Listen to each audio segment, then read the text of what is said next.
मंत्रिन्ह पुर देखा बिनु। जय श्री राम। मैं नीतू पांडे यूट्यूब चैनल पर सबका स्वागत करती हूँ। इस प्रसंग का वर्णन रामचरितमानस में मिलता है। इस प्रसंग में सुग्रीव जी अपनी कथा और व्यथा बाली के बारे में कहते हैं और कहते हैं कि मेरी पत्नी को भी हर लिया है। मंत्रिन्ह पुर देखा बिनु साई, दिनेउ मोहि राजबरी आई। बालिता ही मारी गृह आवा, देखी मोह जिये भेद बढ़ावा।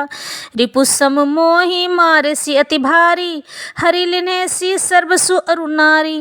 ताके भय रघुवीर कृपाला, सकल भुवन में फिरौ बिहाला। यहाँ साप बस आवत नाही, तदपि सभीत रहूं मन माही।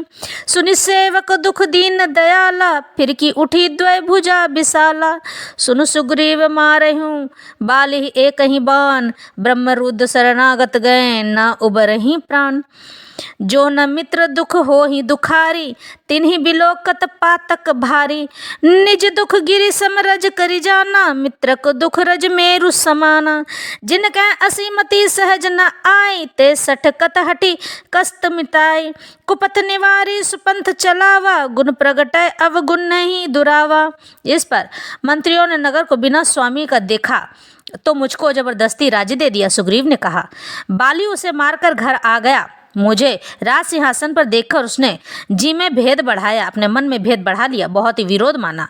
उसने समझा कि यह राज्य के लोभ से ही गुफा के द्वार पर शीला दे आया था, जिससे मैं बाहर ना निकल सकूं, और यहाँ आकर राजा बन बैठा है। उसने मुझे शत्रु के समान बहुत अधिक मारा और मेरा सर्वस्व सब कुछ, मेरी स्त्री को भी छीन लिया है।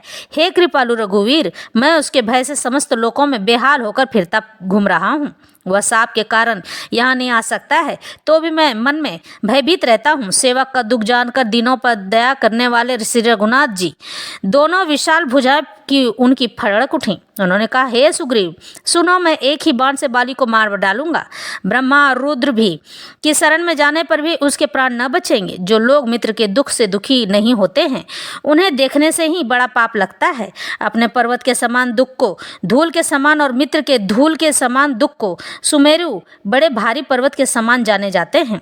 जिन्हें स्वभाव से ही ऐसी बुद्धि प्राप्त नहीं है, वे मूर्ख हट करके क्यों किसी से मित्रता करते हैं।